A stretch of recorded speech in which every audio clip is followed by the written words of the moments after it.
Hello guys, welcome back to our channel.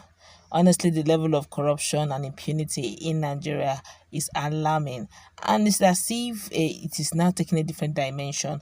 First, it started with their media PAs coming out and giving it to themselves, exposing a lot of secrets. And I'm talking about Imo State, but right now, even the lawmakers are asking that this must be done in a Senate claim. This must be done to Okorocha, Rochas Okorocha, a lawmaker saying that is strong indeed.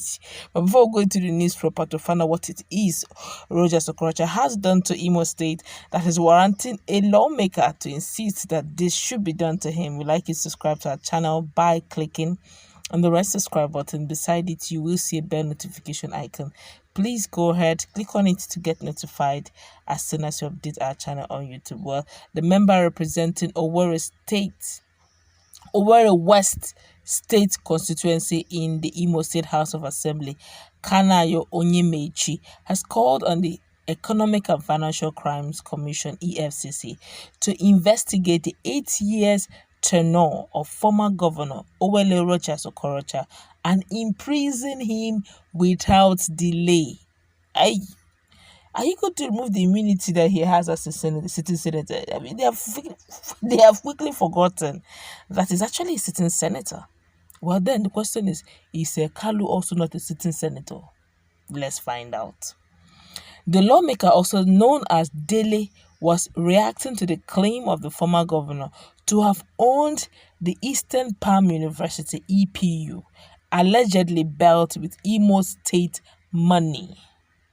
He said, if it were in Western world, people like Rochas Okorocha should be cooling off in prison for leadership rascality. How can a man wake up one day and claim ownership of a university built with the state treasury? Okorocha committed so many leadership blunders that should warrant his arrest and imprisonment. Okorocha's 8 years in Imo government was disastrous, wasteful, and fraudulent. He should be brought to public scrutiny. The lawmaker urged the governor of Imo State, Senator Hope Uzodinma, to also dive into other government property illegally occupied by the former governor, including that of Rogers College of Africa, Oji, the Spybrat estate, while thanking him for recovering EPU to Imo State, that's the university to Imo State, which according to him is the rightful owner. Imo State is the rightful owner of the university according to him.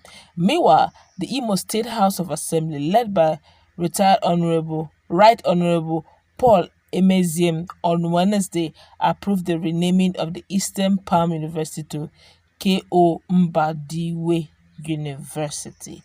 All right, some hours ago, actually, their PAs at Stanford actually called on Prof. Obi.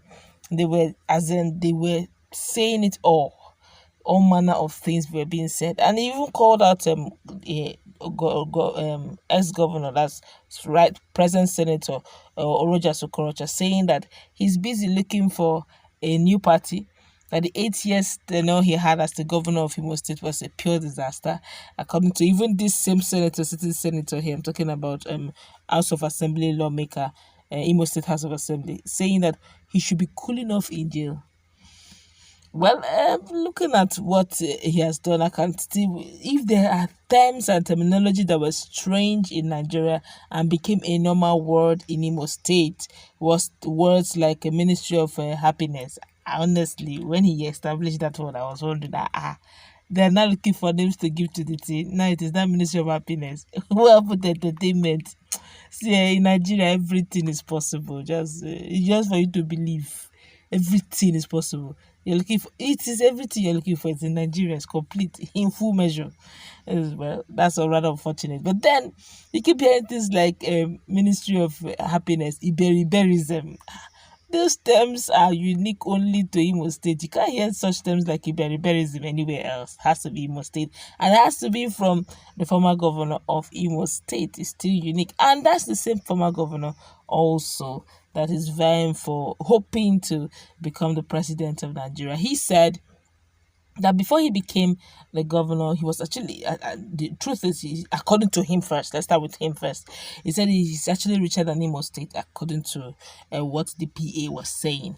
Now, I could still remember during the time of his campaign, Rochas Okorocha was actually based in the States, and he was a very rich philanthropist.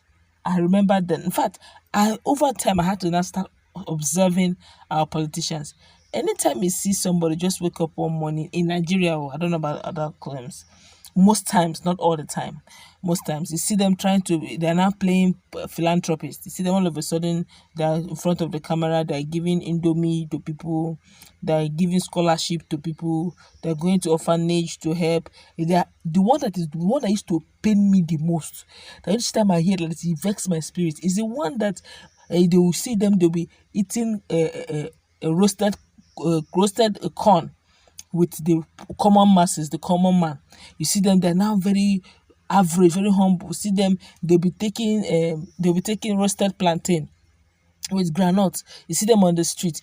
No orderly anywhere, no security. See them laughing and smiling. And the one that they used to fry, some of them will fry akara.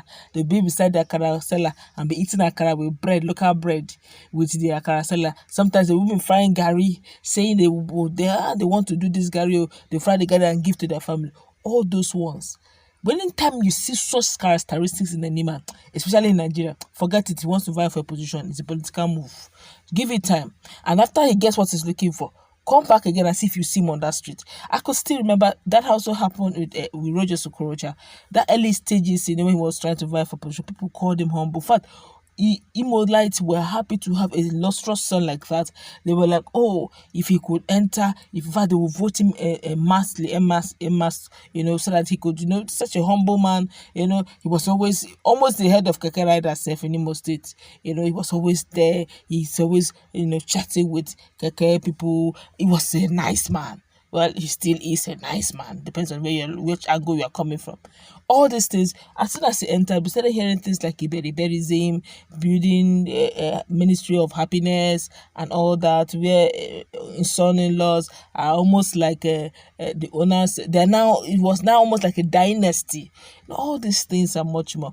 But that also doesn't mean that others are innocent. It's just that, like one of our prominent men will say, in Nigeria, it's not that there are no much corruption, just that we have to take the biggest corruption first, tackle the biggest corruption. Others are there, but the biggest one should be the one to tackle. That's the case here right now. Okay, it's not as if others are innocent. I remembered when Emeka Hiojoha was there. The reason why he wanted Emeka kicked out was simply because Emeka was actually, going after him, trying to recover all funds they feel is for Imo State. Now Emeka is out. Hope also them has continued from where Emeka has stopped. So what changed? Just let's meet in that conversation. What to take.